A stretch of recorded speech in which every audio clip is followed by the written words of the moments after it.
Test buka dak mara dengan Stanley. Apa macam? Masukkan nut pakai tangan dulu. Ataupun pakai jari dulu. Now, pastikan dah ketat. Pasang. Now, macam mana saya dah set 120 kan orang tak percaya. 120 Nm. Letakkan dan kita akan tarik sampai dia ada bunyi ketak. Bismillahirrahmanirrahim. Yang itu, bunyi itu 120 Nm. Yang ini. Kita test buka dak mara dengan Stanley. Apa macam? Kau merasa boleh buka ke tidak Stanley? Kalau sikit. Kita stand by side by side.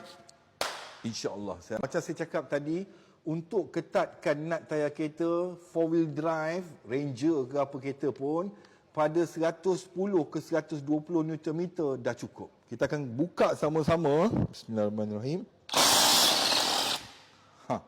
So yang ini laju sikit lah. Yang ini laju sikit. Logik lah, yang ini 800 Nm. Dia ada 5 mode.